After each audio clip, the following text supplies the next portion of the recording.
विश्व के कोने कोने में यूट्यूब के माध्यम से हमसे गुरु मंत्र लेकर वैदिक परंपरा में आगे बढ़ने वाले मेरे प्रिय शिष्यों और यूट्यूब के माध्यम से ही हमें सुनने वाले सज्जन और सन्नारियों, चलिए आज मेरे प्रिय शिष्यों के लिए ये दिव्य बात बता रहा हूँ। सूर्य, चंद्र और मंगल की युति। रविवार, सोमवार और मंगलवार लाइन से आते हैं। सूर्य, चंद्र और मंगल जब कुंडली में एक ही घर में बैठ जाते हैं तब क्या होता है? इससे, इन ग्रहों की युति से और अपने अनुभव से हम आपको बता रहे हैं। इलाहाबाद शहर के पास एक छोटा सा गांव, उस गांव में दुबे जी रहते थे। दुबे जी की शादी हुई, बड़ी धाम-धूम से शादी हुई और मित्रों लड़की पैदा हुई। लेकिन लड़की को पैदा होते 7वें दिन अचानक माँ को बुखार आया और माँ इस दुनिया को छोड़ के चली गई। घर के पुराने लोग और कहीं कहीं दुबे जी को भी ऐसी शंका हुई कि जो लड़की पैदा हुई है ये अपनी माँ को खा गई। सब लोग उसे दुत्कारने लगे, लेकिन जीव थी। कुछ बूढ़ी औरतें इस बच्ची को निर्दोष मानती थी और दूध वगैरह पिला दिया करती थी। कभी बाप ने इस बेटी को अपनी गोदी में नहीं खिलाया, कभी चाचा ने इस बेटी को अपनी गोद में प्यार नहीं किया। आड़ोस पाड़ोस की बूढ़ी औरतें ही इसकी असली माँ थी। वही इसको नहलाती धुलाती और बड़ी किया। 60 साल की हुई ये बेटी, दुबे जी ने दूसरी शादी कर ली। पास के ही पड़ोसी माता ने इसको अपने घर में ही रख लिया और ये लड़की 12-13 साल की हो गई। जब 12-13 साल की हुई तो इलाहाबाद में कुंभ मेला लगा था। उस बूढ़ी माँ के साथ ये बेटी भी कुंभ में गई और कुंभ में इसे मिले अवधेशानंद गिरि जी महाराज। सत्संग सुनती भाव विभोर हो जाती। माता से आज्ञा लिया और कहा, मैं ये संत की सेवा में रहना चाहती। जाके मिले। संत ने कहा, रसोई घर में सेवा करो। रसोई घर में सेवा करने लगी। कुंभ पूरा हुआ। महाराज जी उसको अपने साथ हरिद्वार ले आए और हरिद्वार में वो आश्रम की रसोई घर में ही मदद करने लगी।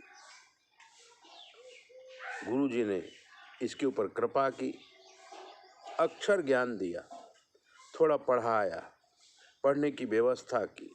लड़की पढ़ लिख गई। तब उसे रामायण और भागवत जैसे ग्रंथों का अभ्यास कराया। बराबर 24-25 साल की ये लड़की हुई। जवान होते ही इसके जीवन में आश्रम में ही आने वाला एक पुरुष इससे शादी करने की अभिलाषा व्यक्त की।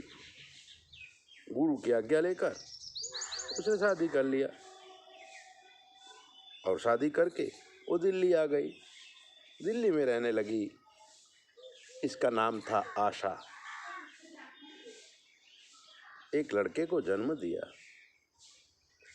लड़के को जन्म दिया तो साल भर का लड़का हुआ और लड़का मर गया। ऐसी परिस्थिति में उसका पति उसे छोड़ के चला गया। रहने के लिए एक झोपड़ी और पति की एक छोटी सी दुकान थी। उसी दुकान पे चलाती थी, रोजी रोटी चल रही थी। ऐसी परिस्थिति में YouTube के माध्यम से उसने मुझे सुना। जब मुझे सुना तो अपनी कुंडली भेजी, फोटो भेजा और साथ में बताया कि मेरे साथ ऐसी ऐसी घटनाएं हुई हैं। तब हमने उसे कहा कि तुम गुरु मंत्र लो। तो उसने कहा अवधेशानंद महाराज से मैं अघोर की दीक्षा ले चुकी हूँ। तो मैंने कहा गुरु जी ने मंत्र कौन सा बताया था? तो उसने हमें मंत्र बताया और फिर हमने उसको शक्ति का मंत्र बताया। शक्ति का मंत्र करो और गुरु जी का मंत्र करो, साधना करते हो करो, रोजी रोटी की व्यवस्था तो तुम्हारे पास है ही।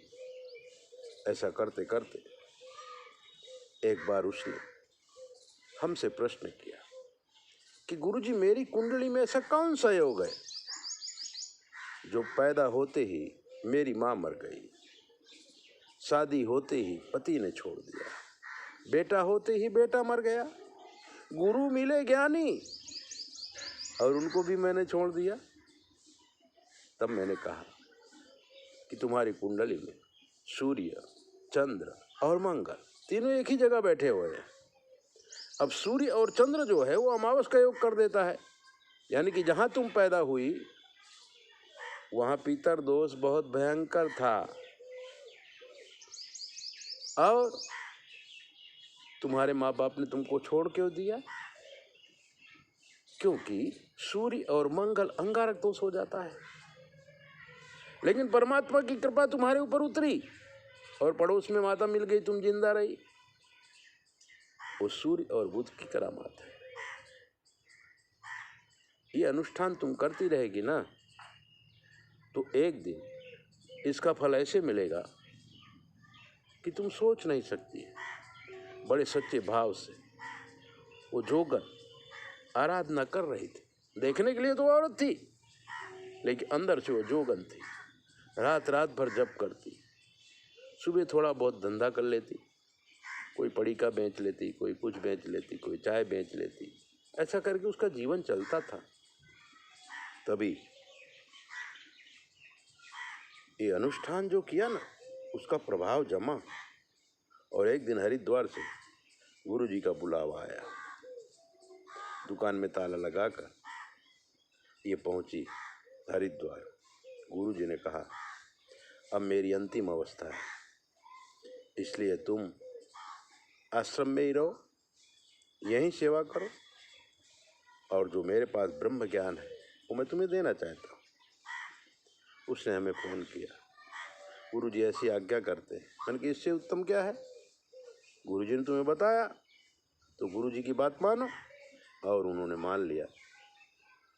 आज गुरु जी के जाने के बाद पूरे आश्रम का भार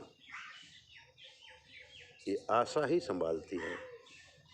संत समाज में इनका बहुत नाम है।